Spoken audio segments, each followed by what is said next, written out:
One time for your mind, two times for your drinks. Ladies and gentlemen, it is another episode of Nightcap Knowledge. Tonight, it is all about the 11th annual Mississippi MOVE Sleepout to help the homeless. It is Tuesday, November 25th, 2025. We've had our executive director and other volunteers on the ground at Pittman Park in Jackson, Mississippi since early today. Setting things up, the kickoff press conference has happened, and it is now time for the Nightcap Knowledge podcast.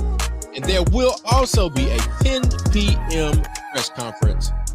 Ladies and gentlemen, tune in, tap in, share this with a friend. Another episode of Nightcap Knowledge. We definitely want to give a shout out to the Foundation for the Mid-South, the 2025 leadership sponsor for the Mississippi MOVE Sleepout to help the homeless. Thank them for their generous contribution in bringing awareness to homelessness and trauma in the state of Mississippi. Hashtag MS MOVE Sleepout. Share this with somebody right now. We're almost ready to start. Let's go.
Mississippi MOVE returns with its annual Sleep Out to Help the Homeless event.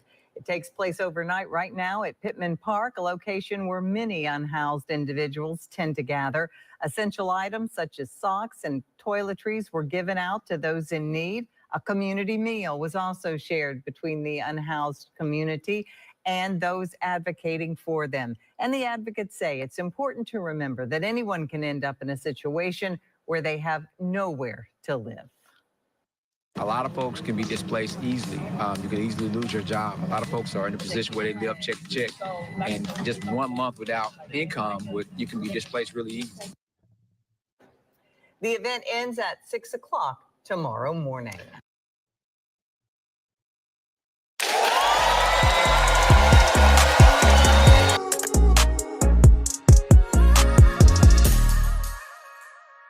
That's right. This is the 11th annual Mississippi MOVE Sleep Out to help the homeless.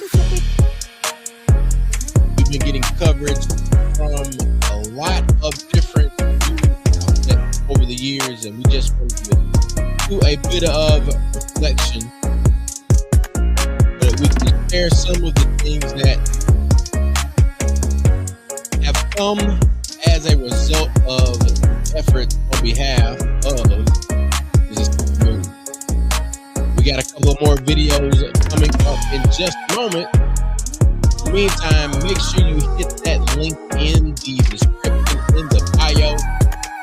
We've got a link that you can donate. You can donate right now to our effort and help us continue to make a difference and raise awareness around homelessness, trauma in the state of Mississippi. Thank you, ladies and gentlemen. This is Nightcap Knowledge.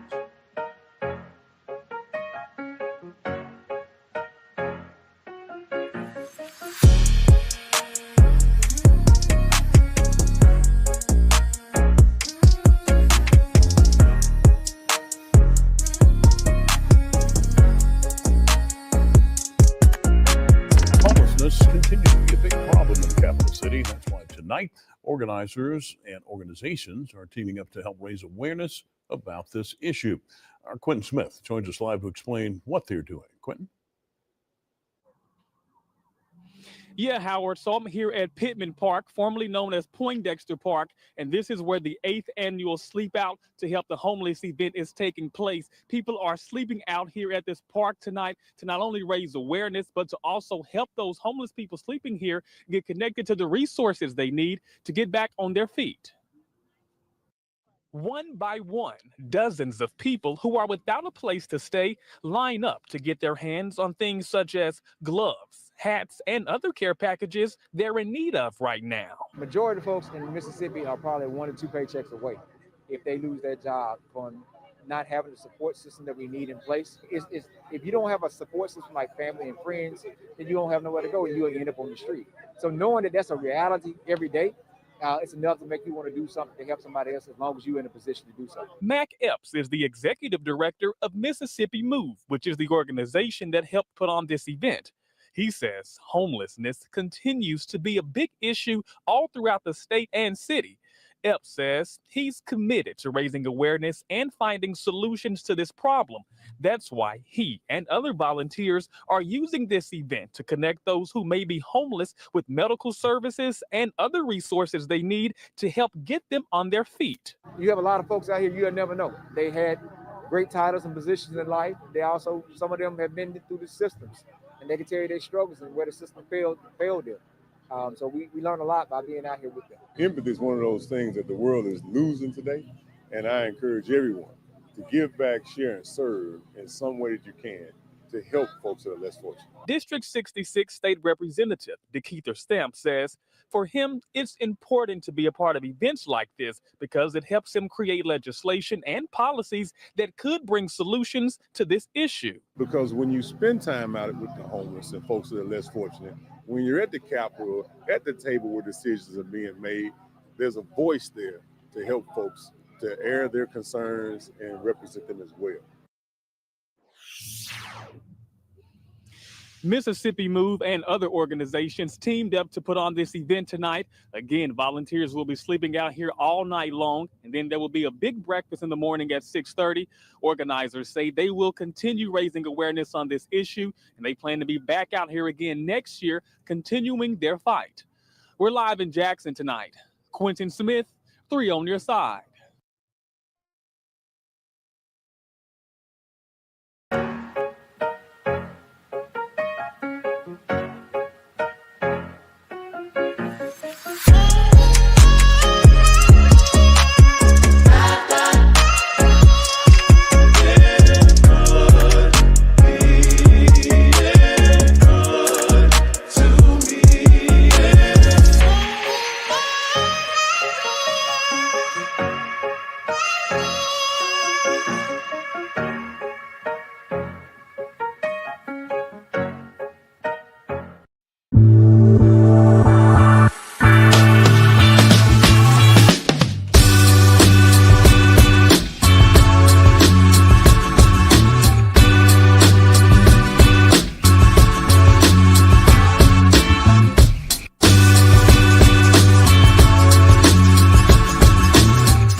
welcome to another episode of Nightcap Knowledge. My name is George Chuck Patterson.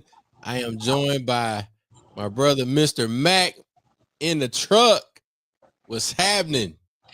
Hey, man, we back like we never left, baby. Back like we never left. We back like we in this thing. We in it to win it. There you go, man. Well, Mac, go ahead and give us that mental health minute, and then we're gonna set the scene because this is a great episode for us to jump back in. 11 years of doing something is a feat, but we got to make sure that we keep with the formula of Nightcap Knowledge. So go ahead and do that for us. Me. Excuse me, ladies and gentlemen, boys and girls, children of all ages. Let you know that this show is rated black and uncensored. We're gonna tell it like a TI is. Amen. Real talk, real issues, real solutions. This might not be the show for you. You might want to find something else to do. I don't know, paint dry, anything like that. But if you don't want to hear it, we're gonna definitely not be the people for you. We're gonna tell it like a TI is. George Chuck, we Amen. thing, trying to make it happen, doing what we can to help our people. 11 years. And some people say, well, I thought it was 12. Well, we know, hey, we've been consistent since 2014. So that is the date. This is the start time. This is where we are. And the mental health minute, we talk about so many different things when it comes to mental health, especially as we get close to the holiday season. We think about so many different things. There's so much influence now, especially with so many different outlets and social media, and everybody is just telling people how you should respond to this with this. You can't worry about none of it. Right. Your main focus is always to be your best you. That's it. You can't be nobody else. You can't mimic nobody else. You got to be your best you. However is the best way for you to handle whatever it may be. That's what you have to do. So you work on being who you are and whose you are. That's what you got to know. Your grounding. Sunday made 8 years since my grandmother transitioned. And my grandmother used to always say, no matter how high a bird fly, they got to come down and get water to drink. Never get above your raising. However you were raised, whoever raised you. And you might not have been raised by scholars. You might not have been raised by people that properly enunciate words. They put some good quality into you and instill some things into you that no book or no college would ever teach you. And you got to make sure that you don't get above that point, that you stay into that. So and we take that, whatever we learn from those folks, we take that with us wherever we go, whether it be the street corner and helping organize, whether it be the boardroom, wherever it may be, we take it there. That's right.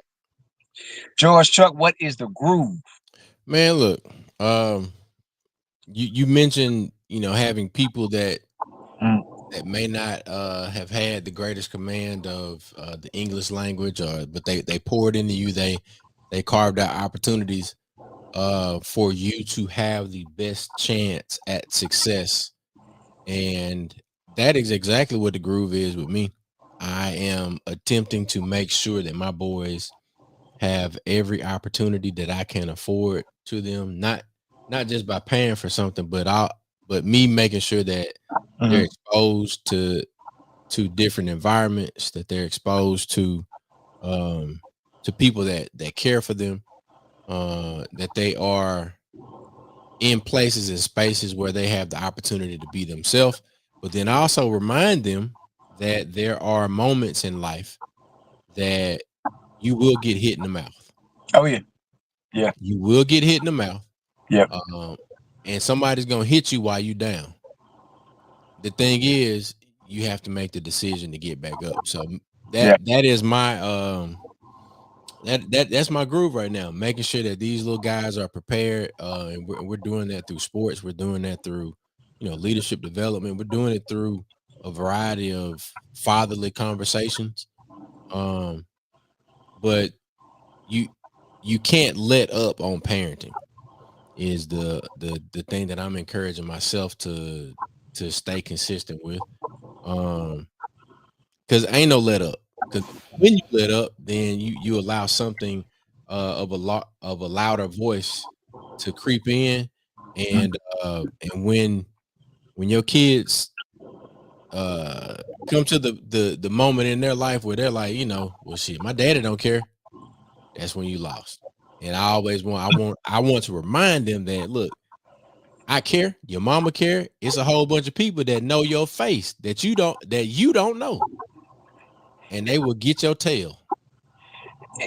And and I'm gonna say something that's unpopular. That's popular for guys. I'm telling you, listen, as a dad, especially with your boys, um, keep foot to ass. That's all I got. Keep foot to ass. Oh, we're gonna do that. And I want you to hear that, right? And with all our professional skills and credentials, I understand what people mean. But keep foot to ass. You want to make sure that you are grooming young boys that understand and aspire to be men, um, to understanding about so many different things, right? And understanding that they can take 1 or 2 on the chin, and 1 or 2 on the chin might be, just words, but they understand how to navigate. Um, they know how to balance themselves.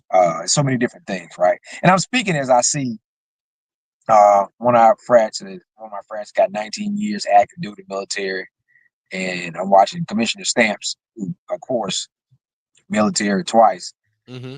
and Colonel Johnson, retired colonel, bagging up wood, and as they move to get wood off the truck, right?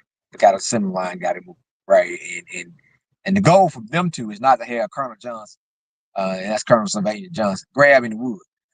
And as I see Colonel Johnson putting gloves on, it's Yeah. instilled in him to do it, even though he brought it with him, right? So he'd already loaded the truck and brought it, but it's an understanding that this is part of our job. And then another active duty military, our frat, German P.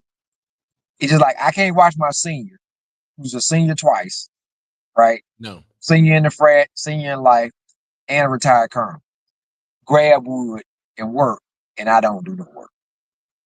And I'm watching them as they grab. That's a sense of manhood we want our young boys to be instilled, in them. And I'm watching somebody else that we need to push off a bridge, which is Mark Young, that clearly see me on podcast, and he's knocking, and he's grabbing. So my point is, we want them to have it instilled when they see men start working or something needs to be done. Jump in. Jump. Lead the way. Yeah. Jump in. Yeah. So, Matt, you began to paint that picture for us of what the atmosphere is like out there to sleep out. Give us a few more details about how many people have come out, what kind of energy you're feeling from the crowd, and all of that. I know y'all. I can see the assembly line there. I'm gonna make you. I'm gonna focus on you with a solo layout. But talk to us about what the energy is like out there, and how many people we got out there right now. So the numbers have for the volunteers, the numbers have shrink, but we have a large number of guests or residents, right? We are the guests that are staying out here with us tonight. We have a lot of folks, man. The numbers are increasing for as the homeless population, and they're getting younger, right? They are getting a lot younger. There are a lot of guys that we done came in contact with out here that are under the age of 35. Some of them are under the age of 30. There are several homeless women out here, and they are in the pavilion right now. So the numbers are increasing. The numbers of homeless women, and the majority that have been out here tonight have been homeless Black women, and the majority who've been out here tonight has been homeless young brothers. So the numbers are increasing, and just like everything else, if you don't believe it, there's segregation. There is separate but not equal. You don't see a lot of the homeless whites that actually been down in the area where a lot of the homeless Black folks are. And even though I know there's a large number of them because I see them in other areas of the city. But you see a group of folks that are in need for more than one thing, not just the physical need of resources. So we had a good system. What we did was we had the actual, as everybody came through to pick up resources, we had a couple of frats that were doing, just taking the names and information. Then as we said, move the table, we did our biopsychosocial block-to-block survey, where we got more in-depth information about who the person was, what they are in need of more in depthly, and then also what skills they have to offer. You got some of these guys out here that are looking for, that got experience in construction, they got different experience in whatever. They're looking for some day labor, they're looking for some day work. So we are trying to just get beyond just meeting that need for tonight or tomorrow, and become solution oriented to help them get to the next step, right? And helping us by, it helps us by being able to solve this problem. And so you got a lot of folks out here that are engaged in the work. We got a good team. We got new folks that came on board as a sponsor. We got some reoccurring folks. We've had representation. The blue and white has been deep out here. Shout out to the Soros from Mendenhall. They come deep every year. We've had Mikai from Clinton chapter and Mendenhall. So that's the friend of Zeta. They've been out here. And we got other groups, right? We got the wine club that came and donated bags. We got Aspen Dental that donated hygiene bags. Mississippi Action, V1, and the College for Health Service Careers. We have our new partner just came on to sponsor the sleeping bags, right? Big shout out to Casio Batis, Tula alum, who came out and helped hand out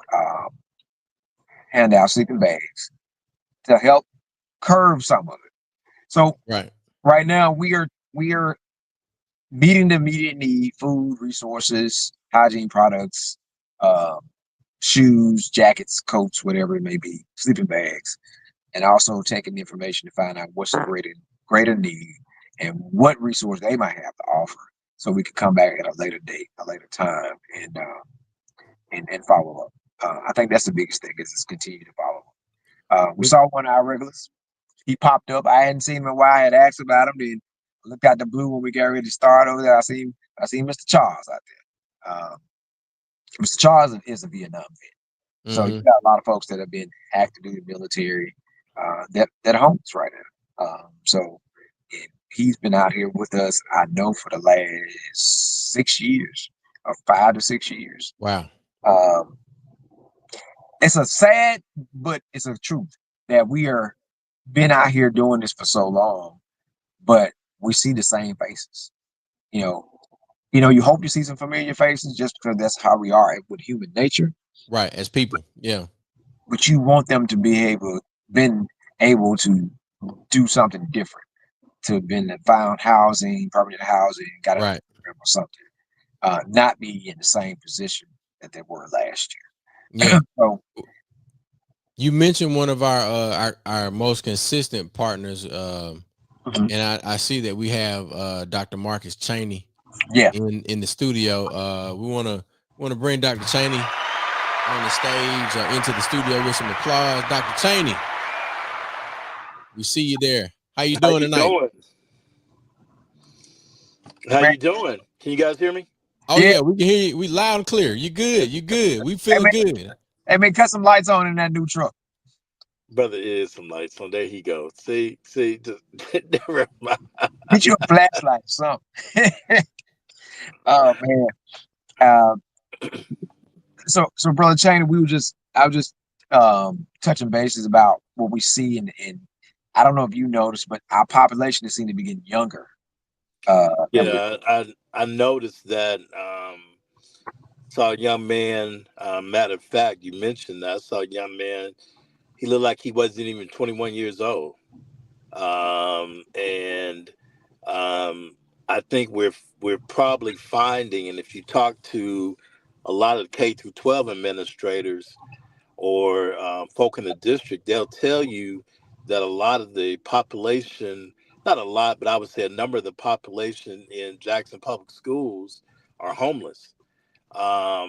And what they call transient students, they tend to move around a great deal because they just don't have a secure home. So Mhm. I think you're absolutely right, Mac, when you talk about it getting younger. And again, I've seen several folks like they were under 25 that have come out this evening, and that's something that's a little unusual, but it definitely goes to what you're saying, that that homeless population, age wise, has getting lower and lower. Yeah, yeah.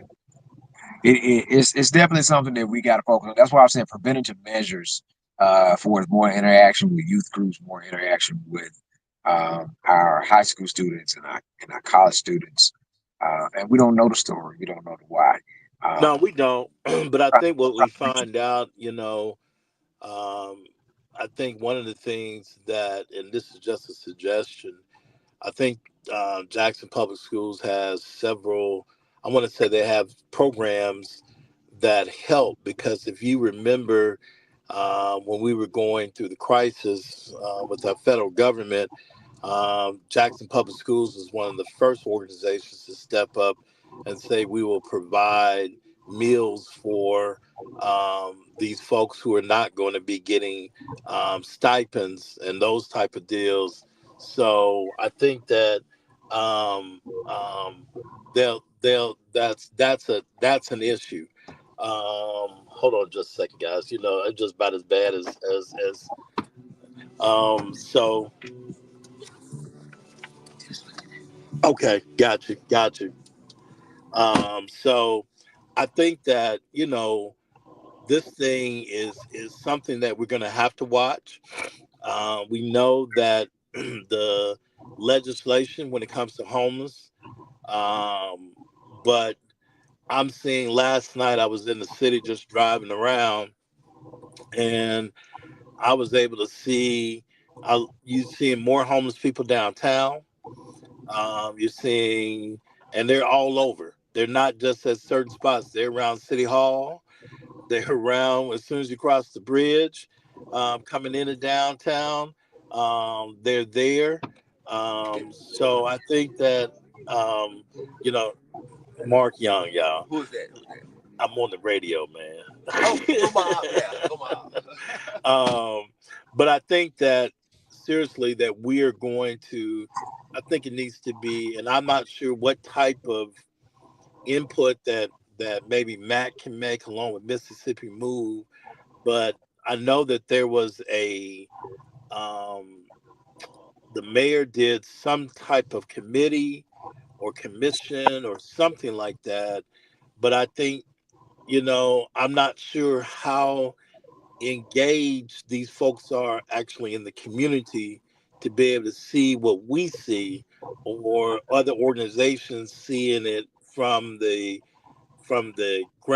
ground, instead of just making legislation decisions, and these folks might not have a clue of what's happening.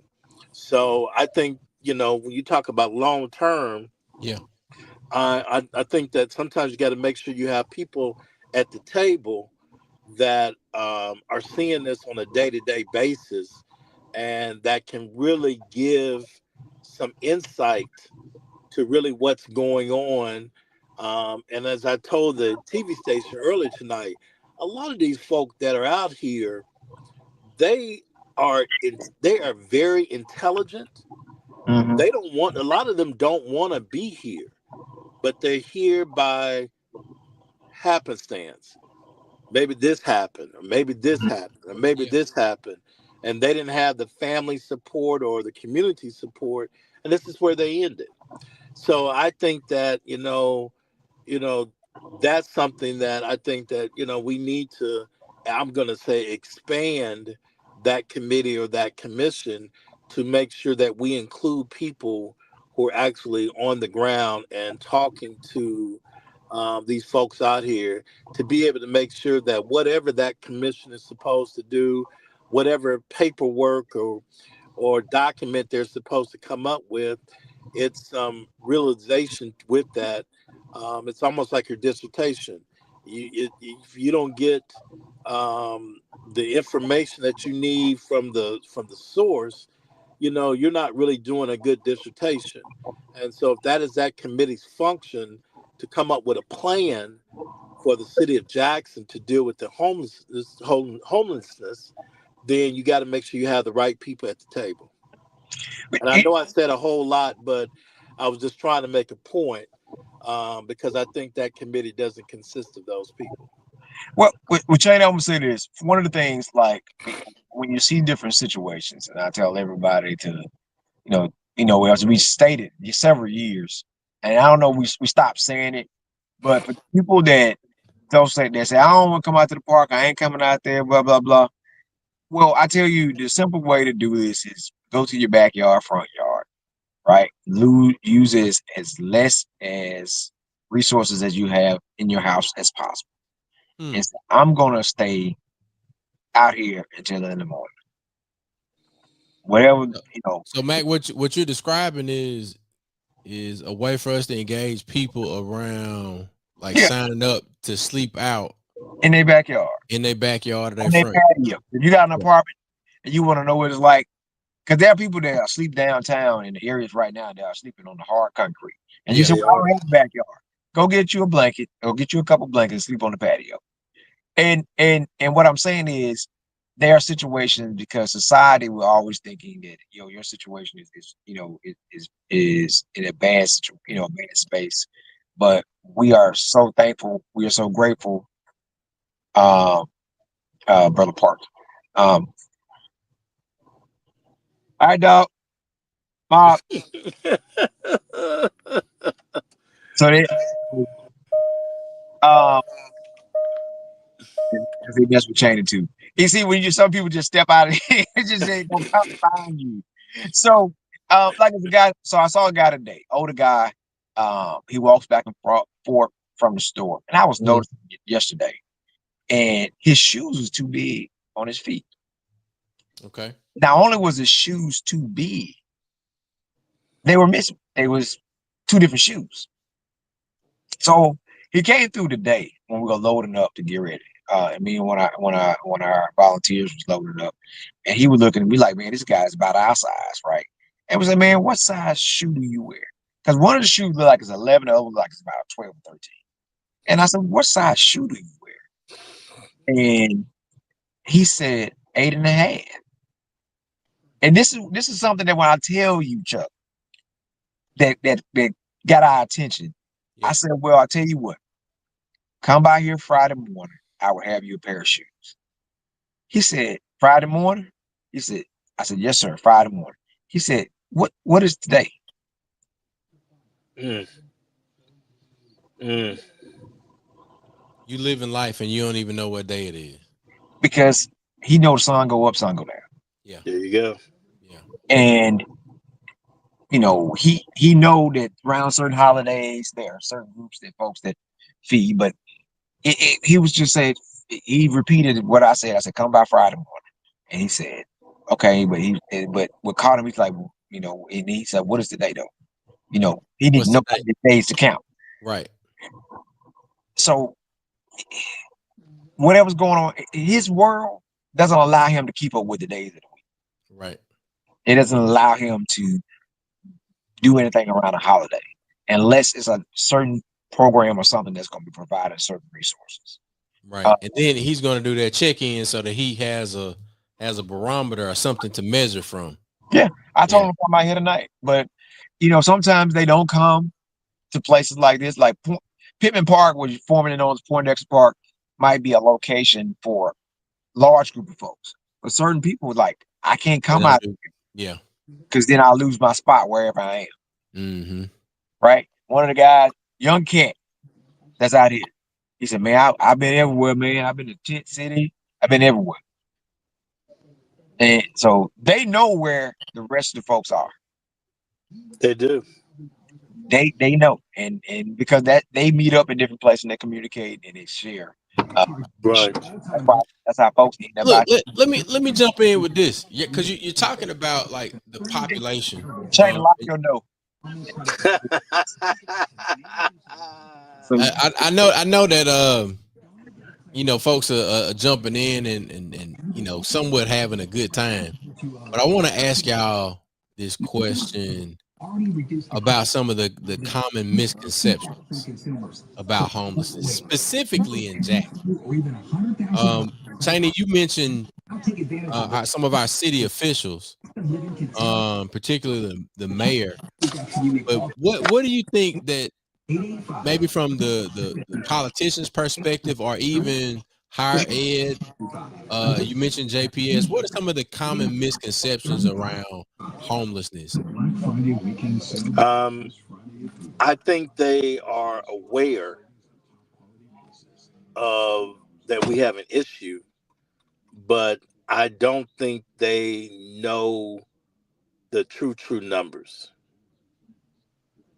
If you're not driving downtown at night, You you just don't know. probably don't understand some of the true numbers.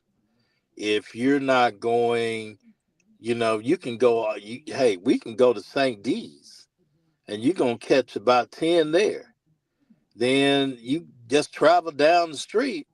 I mean, I think they're just not aware of the numbers that are here in Jackson. I don't know if anyone has ever done that kind of investigation. I told Mac one year I didn't even know that they set up downtown area by WLBT. They're people that come out once a week and give out food. There was a crowd of 50, 60 people. Then where we have our chapter meetings on Gallatin, I mean, they're homeless people that walk up and down that street the whole time we're in meetings. So I don't think, first of all, I don't think they really realize the true numbers in the city. So I think that's one issue. The second one is that they really don't know what to do. Unfortunately, I think there have been some cities that have tried to do some things, but they cause more chaos. If you look at LA, I'm going to use LA for example. Tent City, I Yeah. think it's more chaos in Tent City where they were trying to help, but they end up causing more chaos. So, you know, I think that's the first thing. You know, now I'll say this. If Mac ran across one, I'm using this as a joke. If Mac ran across one of his wealthy friends that thought homelessness was something that they wanted to focus their millions of dollars, then those are the people that have other friends who are millionaires and from a could develop something that not only house the people but also enhance their skill set of wherever their skill set might be. I don't think these folks just not don't want to do anything. I just think that you gotta fix them up. You gotta prepare them. Sometimes I watch these videos on Instagram and I see these guys cutting hair in the middle of the street for homeless people. And they're giving them a different perspective of themselves. They're showing them that they can be better than what they think they are. We don't know all the conditions. There was a young man out here when we first got here. You know, we don't know if he was on medication, if he was if none of that, but he was gaining a lot of attention. Mm-hmm. But to go back to what I originally said, I don't think we really know, to be honest with you. I don't think we really know what our numbers are in the city of Jackson. um Shoot, I don't see any homeless people in Rankin County. some I don't see any homeless people in Madison County. they are there. So You know, so my thing is, it's the city. It's a city. Even though I've heard rumors about this and that, about how people are brought into the city, but the point is, it has become a city issue and a city problem. And you know, and all I was saying was the mayor has appointed this committee, but I'm not sure if some of the committee members actually really know. They might know from a, you know, a research standpoint, but actually being out here, Uh, they should have been out here today, tonight. and I'm gonna say this, Shady. We don't know if they had another program where they specifically came out to target certain areas or certain groups. But there's homelessness in every county, and there's homelessness in Holmes County. There's homelessness in Rankin County, Patterson, and what one of my friends we talked to today, we were talking about. It's big actually in our county, in Holmes County. There are no resources. Yeah. They're a lot more embarrassed, right? And a lot of the homeless probably, in a rural area or abandoned house.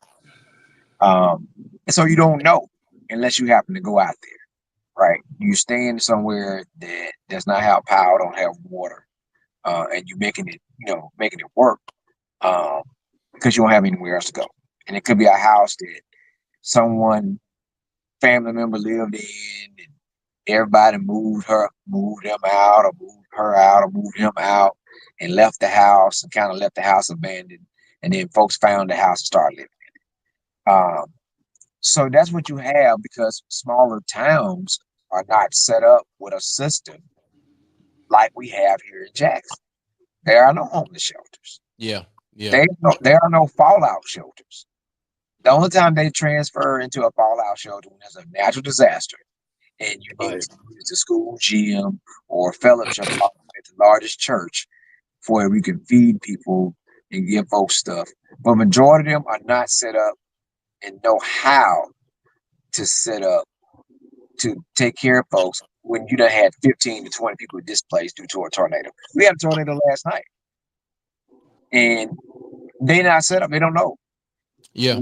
When that tornado hit 2017, I think, in Lexington, Durant, there are people that end up being displaced because they have been paying a low amount of rent for years. And when the house got destroyed, they had nowhere else to go. So you used to paying $100 a month, and now the next place you go to is going to be $300 a month. You're like, well, I can't afford that. Yeah. So it's a lot of things, right? We just know right now, at the end of 2025, right, we got a lot of things going on in our life. What would be the plan proactively, like I said, talking to our schools? But we got folks right here on this pavilion. And I'm going to ask whoever wants to share, help us understand what is something that we could do with average money that can help make the situation better. So let me tell you what's happened today. Today, and I want to make sure we tap our folks, Chuck. Okay. Today, along with our partner, AARP, we have Mississippi MOVE. We have a lot of senior citizens live in this area or this park. As part of our community challenge to help our seniors have spaces to come out, to be able to do more things outside, to use this green area. This is a really nice park. As I talk with the folks from Parks and Rec in the city of Jackson, this is a really nice park, but it's not utilized to the best of its advantage because of where it is. So Mississippi MOVE, along with ARP, donated 3 solar lights, because there are poles out here, but there's no power. Bulbs are blown. Found out today, the poles is hot. So Wow. Hold up now. So you're saying that The poles pole is have hot. electricity, but the lights have not been replaced. correct. All right, Okay. that's one. All right, so we've installed solar lights. So we got 2 solar lights around the pavilion that pop on. We got Okay. one solar duster done lamp that's close to the pavilion. We have two, one that's out near the playground area. And because there are people that come out with their children, so we put a picnic table out there, and we put a solar light. Because some people come out here at night, some people come out here in the morning early, and we have another picnic table close to the pavilion. And people only sit on one end of the park because there's only seating on one end of the park. So we've added more seating, and we want to add more. And as I told the folks that was here, we talked about the times for one of our leaders, Miss Pittman, right? Rest her soul and rest in power. Miss Pittman came out here every year, and until she transitioned. And Miss Pittman took pride in them naming this park after her. I think for us as Mississippi Move and for the members of Phi Beta Sigma Fraternity Incorporated, especially the Sigma chapter, we should do our due diligence to help keep this park in the best shape it can be by donating those small things. Now, those solar lights ain't cheap, but we can order more and install them. We can do more beautification. We can change this park around. When people say that it costs so um, everything costs so much, and they give you so many reasons of why they can't do it, and then we can come up with, and then we show up with simple reasons. So, like I was telling the gentleman that was helping us yesterday, I said, when people tell you, "Oh, you can't climb that tree," well, sometimes you got to climb a tree to show them that it can be done. And so now, if we climb a tree with $2, Right. you know what I'm saying, or we climb a tree with a 3-foot ladder, and you got a 6-foot ladder, you said you can't climb a tree, then it puts you in a different position. So maybe we can find some people that want to help us raise some more money to install some more solar lights. Yeah. Not only are we solving an issue for lighting, but we're also going green, right? we're not even using electricity. But they asked us, "Are y'all gonna put some more lights out here? Y'all gonna put some lights over there?" You know, they want the light. These people don't want to be in the dark. They want the lighting. And there's so many different things we have to look at. Like Parham Bridge is off of Old Kent. It's got water, it's got faucets, it's got, drinking fountains, everything. Right. But there's no water over here. We know people over here. So what is the disparity? Is it that we have not, made the necessary complaint, or is it because this place or this park is in a particular part of town? I think it might be a little bit of everything, right? It is the population, the area, and different things. Why? I can't say that what's the 100% was the disinvestment. What I'm saying now is who's willing to change that narrative, right? Again, I'm always talking about let's go where we're needed, right? Let's go and be the part of the change agent. This park right here needs us. Yeah. This park needs a community garden. This park needs flower boxes. This park needs more lighting. It needs a water source. This park needs those things. This community needs those things. You know what I'm saying? Not just and here's the thing too. We focus on the homeless population that live or reside in this park. But this neighborhood around here, Mm-hmm. you know what I'm saying? Like they need some positivity. They need some things that help lighten them up, right? Because this is a different area, and we need to be able to show these folks that we're not only going to help the folks that are in immediate need of homelessness, but also we providing a resource to this community that let people know that they have not been forgotten about. Yeah. So that's where I am with that. I know we right now at 950, man. But anybody that want to participate and help us out, they can also reach out to Mississippi MOVE 662-205-6683. If you want to be part of this long-term solution, the change agent. As we talk about, anytime we talk about problem solving, Chuck Law would know that we talk about task, timeline, and assignments. We talk about POW, that's plan of work, or program of work. We talk about There are immediate needs, short-term goals, long-term goals, legacy plan, right? What's the immediate need? Let's go ahead and put some lights out here. What's the short-term goal? Let's add some more beautification and get this park functioning where we can do more activities with this community and get this community out here. What's the long-term goal? Where we can help come up with a plan where the homeless population won't have to live out here, where they have other places to stay. Legacy plan. The legacy plan is to make sure this community and this city is self-sufficient. That we are self-sufficient. We figure out our own problems, right? And not only come up with solutions to our own problem, but we prevent problems from happening in the first place. Yeah. That's the legacy plan. That we are self-sufficient, right? And I say, and it kind of, wordplay, because this city is 85 to 90% Black. So if Black people in this community can figure out how to be self-sufficient and solve our own problems, we have solved a lot of our larger policy problems, a lot of our larger homeless problems, a lot of our problems, if self-sufficiency. So, man, you're talking in the lane of futurism, like you're looking forward. Yeah. And you've already made the call to action about how people can help out, and honestly, you've even given us some ideas around how we reimagine and reorganize the sleep out, where we engage folks to sleep out at home in honor of those that do it day to day.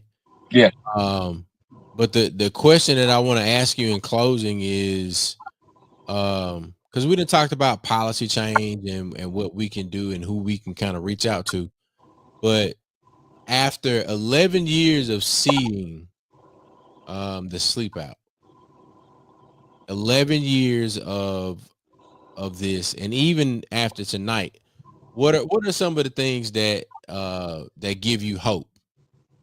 Like, what's giving you hope about us being able to make an impact as individuals and as an organization? People are reaching out to be a part of it.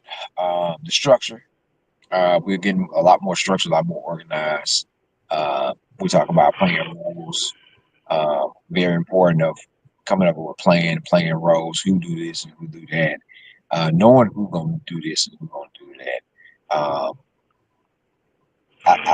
I think, folks feel like people are really genuinely trying and want to help them. And more people want to be a part of the solution. We're starting to attract those folks that ask, what can I do? How can I help? They come to you saying, hey, I got 2 hours. I got 3 hours. What do you need me to do? They're showing up to work, to want to be here. And that's the type of unit you want. We don't have to have 100 people out here standing out here. If you got 35 people to say, I'm here for it, what do you need me to do? I got this many hours, and that's what we need. Because also it creates opportunity for to have conversation and dialogue with our people that we're trying to help. You get to know their names, they'll tell you more who they are, what they got going on. We got a lot of captains, right? We got, we say, and we refer to a captain is someone kind of that take charge out here and help give the information to other folks. One of that go-to person to go and tell everybody else pretty much everything is all right to participate. Or they have they give the word, or they have a good relationship with everybody else that comes out here. So I think that let us know that people are interested and people do see us as being a part of a solution and being part of a change agent. And we just got to keep pushing it and stay in contact. So we have a lot of good data. We have a lot of good contact information. We just got to file it and use it and follow back up and see if we can try to provide more of these resources and get back to doing our monthly check-ins. Of course, we there at the Broomfield House, but some of the folks never come to Broomfield House. We'll never see them. So we still going to have to make sure we are engaging at them and meeting where they are, right? We got to meet folks where they are. And that's in all reality, figuratively, however you want to say it, we got to meet people where they are. But also tell you this now, don't be afraid to challenge. Meaning Mhm. that hey, if this is what you want, this is what you got to do. And creating a criteria or a standard of what you're going to do, um, and what you're expecting them to do. Okay, this is what I'm going to do. This is what I need you to Right. do, and to help provide the assistance for them. So, and you might not get all of them, but you got it.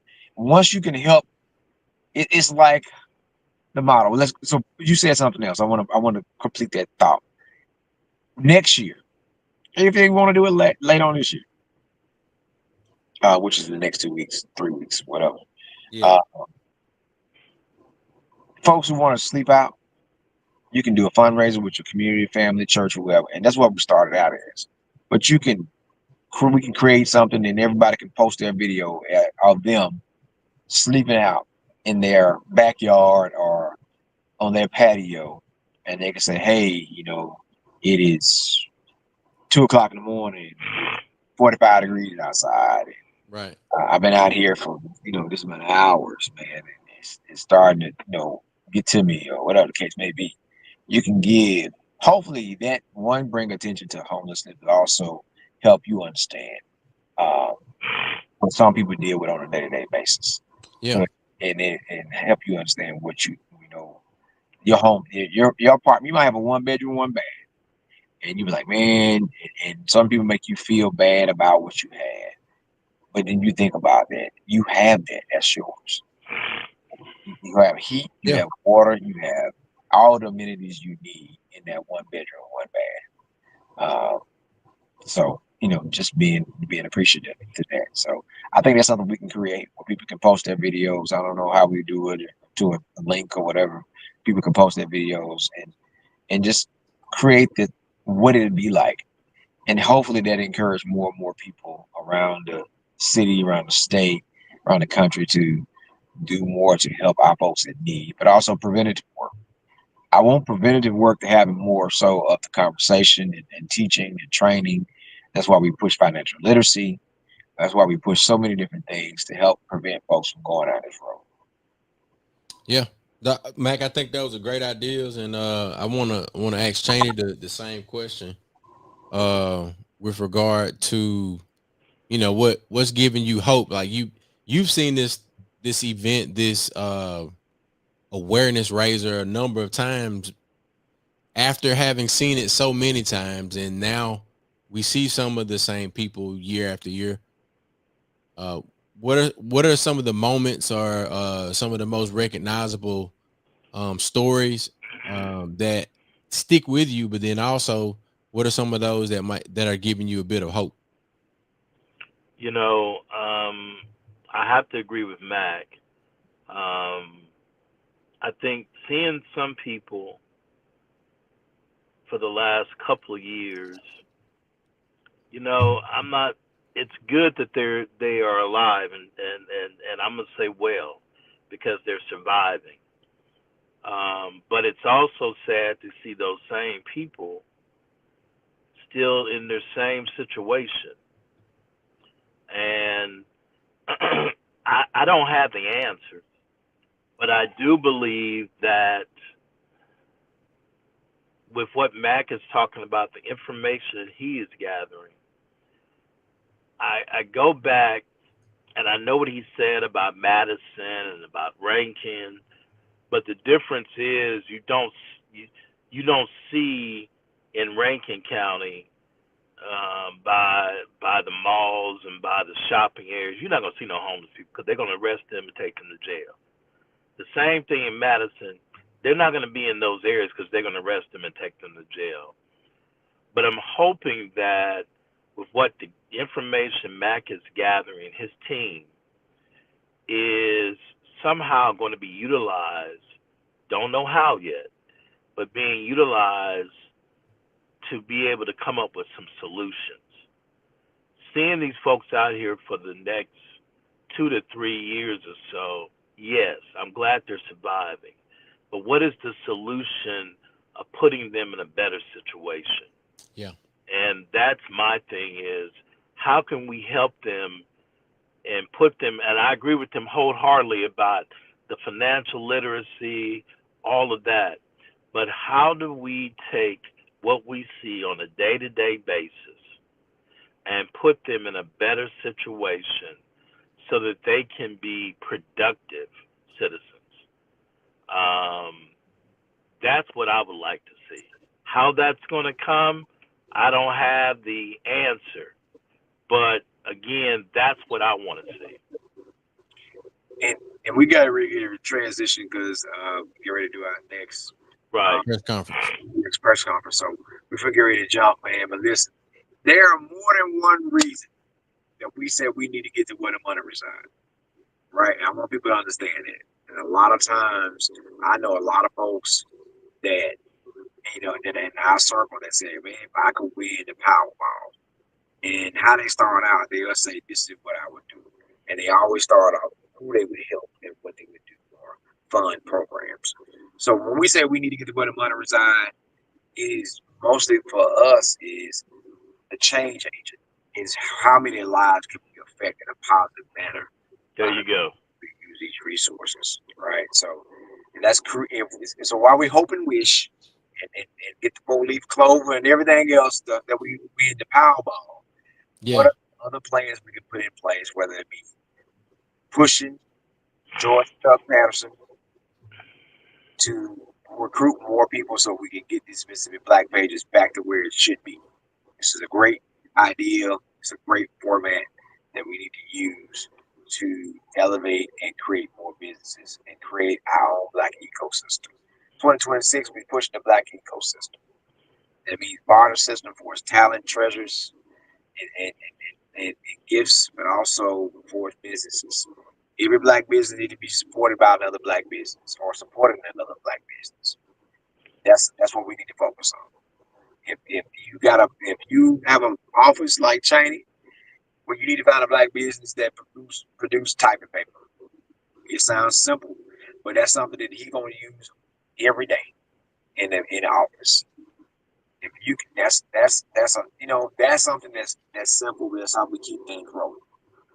That's something we gotta look for and intentionally say this is what I'm gonna do, and this is who I'm not gonna support. You're not gonna be able to stop supporting the beast as a whole, but you can minimize how much support you give. Now, for all the folk that had something to say, and they made and what Agent Orange and his little minions did with folk with their food stamps and TANF, and shout out to our TSA workers, shout out to all our military and government service folks that were forced to go to work and not get paid.